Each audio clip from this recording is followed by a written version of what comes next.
भगवान श्री कृष्ण जी कहते हैं कि हे अर्जुन, जो कोई भी जिस भी विश्वास के साथ किसी देवता की पूजा करने की इच्छा रखता है, तब मैं उसका विश्वास उसी देवता में दृढ़ कर देता हूँ। राधे राधे दोस्तों, जय श्री कृष्णा। आप सभी का स्वागत करती हूँ अपने YouTube चैनल पर। दोस्तों, आप सभी का दिन शुभ मंगलमय हो।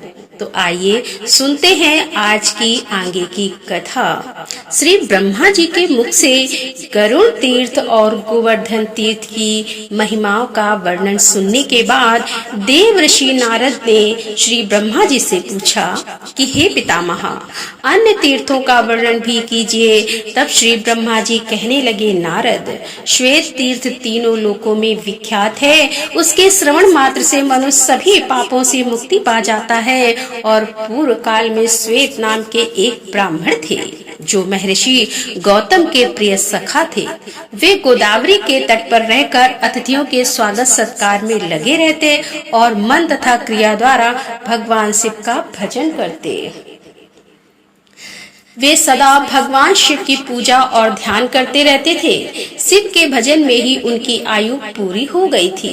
तब यमराज के दूत उन्हें ले जाने के लिए आए, परंतु नारद जी वे ब्राह्मण देवता के घर में प्रवेश नहीं कर सके। जब ब्राह्मण की मृत्यु का समय व्यतीत हो गया, तब चित्रगुप्त ने मृत्यु से पूछा कि मृत्यु श्वेत का जीवन समाप्त हो चुका है, वह अब तक क्यों नहीं आया? तुम्हारे दूत भी अभी तक नहीं लौटे, ऐसा होना उचित नहीं है। यह सुनकर मृत्यु को बड़ा क्रोध हुआ और वे स्वयं ही श्वेत के घर पर पधारे। उनके दूत भयभीत होकर द्वार के बाहर ही खड़े हुए थे, जिन्हें देखकर मृत्यु ने पूछा, दूतों के क्या बात हुई? तुम लोग द्वार के बाहर कैसे खड़े हुए हो? तब दूत बोले कि श्वेत भगवान शिव के द्वारा सुरक्षित हैं। हम उनकी ओर आंख उठाकर भी नहीं देख सकते। जिनके ऊपर भगवान शंकर प्रसन्न हो जाएं, फिर उन्हें भय कैसा? तब मृत्यु ने अपना फंदा हाथ में लेकर स्वयं ही ब्राह्मण के घर में प्रवेश किया। ब्राह्मण तो भक्ति पूर्वक भगवान शिव की पूजा कर रहे थे। उन्हें ना तो मृत्यु के आने का पता और ना ही यमदूतों के श्वेत के समीप पास थारी मृत्यु को खड़ा देख दंडधारी भैरव ने विस्मित होकर पूछा, मृत्यु देव यहाँ क्या देखते हो? मृत्यु ने उत्तर दिया, मैं श्वेत को ले जाने के यहाँ पर आया हूँ, अतः इन्हीं को देख रहा हूँ। भैरव ने कहा, लौट जाओ। मृत्यु ने श्वेत पर अपना फंदा फेंका। यह देखकर भैरव कुपित हो उठे। उन्होंने शिव के दिए हुए दंड से मृत्यु पर गहरी चोट की। मृत्यु देवता पास हाथ में लिए हुए धरती पर गिर पड़े। मृत्यु को मरा देख यमदूत भाग गए। उन्होंने मृत्यु के वध का समाचार यमराज से कहा, जिसे सुनकर महिष वाहन यमराज को बड़ा क्रोध आया और उन्होंने अधिक बलवान चित्रगुप्त, अपनी रक्षा करने वाले यमदंड, महिषभूत, पिताल तथा आदि व्याधियों को शीघ्रता पूर्वक चलने का आदेश देकर तुरंत वहां से प्रस्थान किया। अपने साथियों सहित यमराज उस स्थान पर पहुँचे जहाँ द्विश्रेष्ठ श्वेत भगवान शिव की आराधना में संलग्न थे। उस समय यमराज तथा भगवान शिव के पार्षदों में अत्यंत भयानक संग्राम छिड़ गया। कार्तिकेय ने स्वयं ही शक्ति संभाली और यमराज के दूतों को विदीर्ण कर डाला। साथ ही दक्षिण दिशा के स्वामी अत्यंत बलवान यमराज को भी मौत के घाट उतार दिया। मरने से बचे हुए यमदूतों ने भगवान सूर्य को यह सब समाचार कह सुनाया। यह अद्भुत बात सुनकर सूर्य भगवान समस्त देवताओं के साथ मेरे समीप आए। फिर मैं भगवान विष्णु, इंद्र, अग्नि, वरुण तथा अन्य बहुत से देवता यमराज के पास गए। वे गोदावरी नदी के तट पर मृत अवस्था में पड़े हुए थे। यमराज की सेना सहित मरा हुआ देखकर देवतागण भय से व्याकुल हो उठे और हाथ जोड़कर बारंबार भगवान शिव की प्रार्थना करने लगे। देवतागण बोले कि हे भगवान, आपको अपने भक्त सदा ही प्रिय हैं और आप दुष्टों का वध किया करते हैं। संसार के आदि सृष्टि नीलकंठ, आपको नमस्कार है, नमस्कार है। हे ब्रह्मा प्रिय, आपको नमस्कार है। देव प्रिय, आपको नमस्कार है। विप्र श्वेत आपके भक्त हैं। इनकी आयु क्षीण हो जाने पर भी यम आदि सब लोग इन्हें ले जाने में समर्थ नहीं हो सके। आपका अपने भक्तों पर ऐसा महान प्रेम देखकर हम सबको बड़ा संतोष हुआ। हे नाथ, सचमुच में ही आप बड़े भक्त वत्सल हैं। जो लोग आप जैसे दयालु परमेश्वर की शरण में आ गए हैं, उन्हें यमराज भी नहीं देख सकता। यह जानकर ही सब लोग पराभक्ति के साथ आपका भजन किया करते हैं। शंकर, आप ही इस जगत के स्वामी हैं। क्या यह बात आप भूल गए? आपके बिना यह व्यवस्था करने में भला कौन समर्थ हो सकता है? इस प्रकार स्तुति करने वाले देवताओं के समक्ष भगवान शंकर स्वयं प्रकट हो गए और बोले, देवताओं, मैं तुम्हें क्या दूं? देवतागणों ने कहा कि हे देवेश्वर, ये सूर्य के पुत्र धर्म है जो समस्त देहधारियों का नियंत्रण करते हैं। इन्हें धर्म और अधर्म की व्यवस्था में नियुक्त किया गया है। यह लोकपाल है, अपराधी और पापी नहीं, अतः इनका वध नहीं होना चाहिए। इनके बिना ब्रह्मा जी का कोई कार्य नहीं चल सकता। इसीलिए सेना और वाहनों सहित यमराज को जीवित कर दीजिए। हे नाथ, महात्माओं के सामने की हुई प्रार्थना सफल ही होती है, वह कभी व्यर्थ नहीं जाती। भगवान शिव जी बोले कि देवताओं, मेरी बात सुनो। जो मेरे तथा भगवान विष्णु के भक्त हैं, गौतमी गंगा का निरंतर सेवन करने वाले हैं, उनके स्वामी हम लोग स्वयं ही हैं। मृत्यु का उनके ऊपर कोई अधिकार नहीं। यमराज को तो कभी उनकी बात तक नहीं चलानी चाहिए। व्याधि आदि के द्वारा उनका पराभव करना कदापि उचित नहीं है। और जो मेरे शरण में आ जाते हैं, वे तत्काल मुक्त हो जाते हैं। यमराज को तो चाहिए अपने अनुचर सहित उन्हें बहुत अच्छा ऐसा कहकर देवताओं ने भगवान शिव की बात का अनुमोदन किया। तब भगवान शिव ने अपने वाहन नंदी से कहा कि हे नंदीकेश्वर, तुम गौतमी का जल लेकर मरे हुए यमराज आदि के शरीर पर छिड़क दो।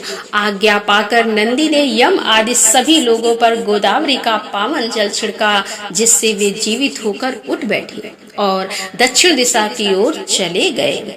गौतमी के उत्तर तट पर विष्णु आदि सभी देवता ठहर गए और देव आदि देव महेश्वर की पूजा करने लगे। उस समय वहाँ 1,12,000 तीर्थ एकत्रित हुए थे। इसी प्रकार गोदावरी के दक्षिण तट पर 300 तीर्थ एकत्रित हुए। यही श्वेत तीर्थ का पवित्र उपाख्यान है। जहाँ मृत्यु देवता मरकर गिरे थे, वह स्थान मृत्यु तीर्थ कहलाता है। वहाँ किया हुआ स्नान और दान सभी पापों का नाश करने वाला है। उसके महात्मा का श्रवण, पठन और स्मरण अंतःकरण के मल को धोने वाला और सभी लोगों को भोग तथा मोक्ष प्रदान करने वाला है। इसके आगे शुक्र तीर्थ है, जो मनुष्यों को सभी प्रकार की सिद्धि देने वाला है। वह सभी पापों को शांत करने वाला तथा सब प्रकार की व्याधियों का नाश करने वाला, व्याधियों का नाशक है। अंगीरा और भगु ये 2 परम धर्मात्मा ऋषि हुए। देव ऋषि नारद, ध्यान पूर्वक सुनो, अब इनका भी वर्णन मैं करता हूँ। इन दोनों के 2 पुत्र हुए, जो बड़े ही विद्वान और रूप तथा बुद्धि में सुशोभित थे। अंगीरा के पुत्र का नाम था जीव और भगु के पुत्र का नाम था कवि। ये दोनों अपने माता पिता के अधीन रहते थे। जब दोनों का यज्ञोपवीत संस्कार हो गया, तब उनके पिता परस्पर कहने लगे कि हम दोनों में से एक ही हैं। इन दोनों पुत्रों का शिक्षक हो, इससे एक ही शासन करेगा और दूसरा सुख से बैठा रहेगा। यह सुनकर अंगीरा ने कहा, मैं कवि को भी अपने पुत्र के समान ही पढ़ाऊंगा, वह सुखपूर्वक मेरे यहाँ रहे। अंगीरा की बात सुनकर भगु ने कहा, ठीक है, और उन्होंने अपने पुत्र शुक्र को अंगीरा की सेवा में सौंप दिया।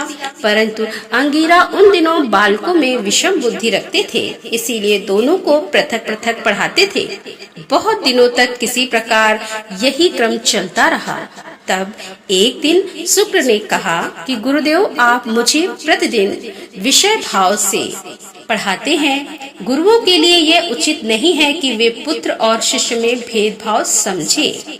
जो लोग विषम बुद्धि रखते हैं उनके पाप की कोई गणना नहीं है। आचार्य, अब मैंने आपको अच्छी तरह समझ लिया। आपको मेरा बारंबार नमस्कार है। अब दूसरे किसी गुरु के यहाँ जाऊंगा, मुझे जाने की आज्ञा दीजिए। इसी प्रकार गुरु और बृहस्पति से पूछकर उनकी आज्ञा लेकर शुक्र चले गए। उन्होंने सोचा, अब पूर्ण विद्या प्राप्त करके ही पिता के पास जाऊंगा, किंतु किसे पूछूं, कौन सबसे श्रेष्ठ गुरु हो सकता है। इन्हीं सब बातों का विचार करते हुए शुक्र ने महाप्रयाग गौतम जी के पास जाकर पूछा कि मुनि श्रेष्ठ, बताइए कौन मेरा गुरु हो सकता है। जो तीनों लोगों का गुरु हो, उसी के पास मैं जाऊंगा। गौतम ने कहा, जगत गुरु भगवान शंकर ही गुरु होने योग्य हैं। शुक्र ने पूछा, तो फिर मुनिवर, मैं कहाँ रहकर शंकर जी की आराधना करूं? गौतम ऋषि बोले कि गौतमी गंगा में स्नान करके पवित्र होकर स्रोत द्वारा भगवान शंकर को संतुष्ट करो। संतुष्ट होने पर वे जगदीश्वर तुम्हें विद्या प्रदान करेंगे।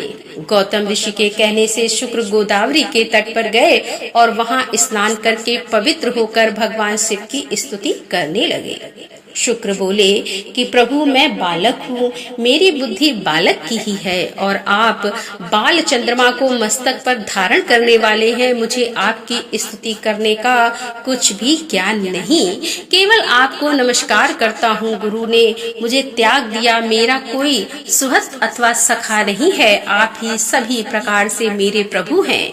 जगन्नाथ, आपको मेरा नमस्कार है।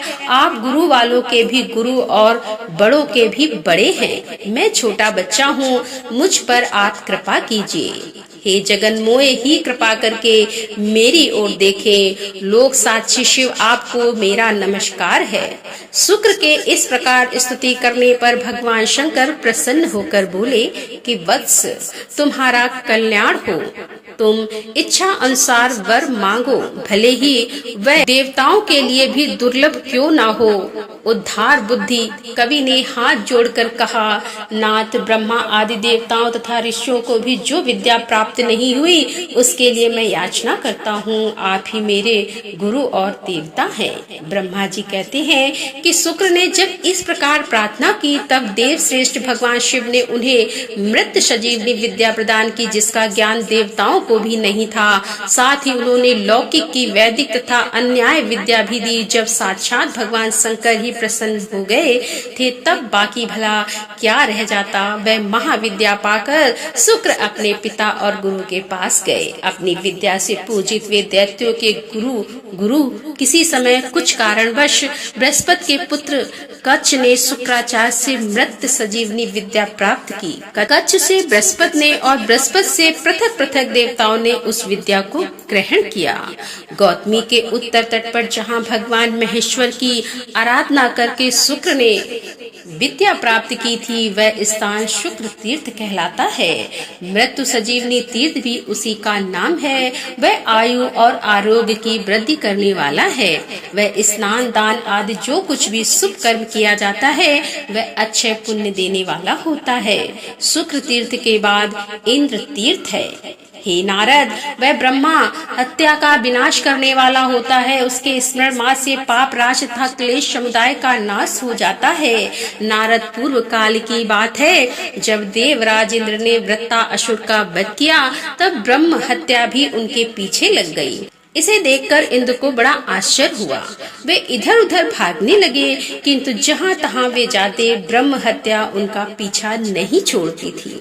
तब वे एक बहुत बड़े सरोवर में प्रवेश करके कमल की नाल में छुप गए और उसमें तंतु की भांति होकर रहने लगे। ब्रह्म हत्या भी उस सरोवर के तट पर 1000 दिव्य वर्षों तक बैठी रही। इसी बीच में सब देवता बिना इंद्र के हो गए थे। उन्होंने आपस में सलाह की कि किस प्रकार इंद्र प्रकट हो।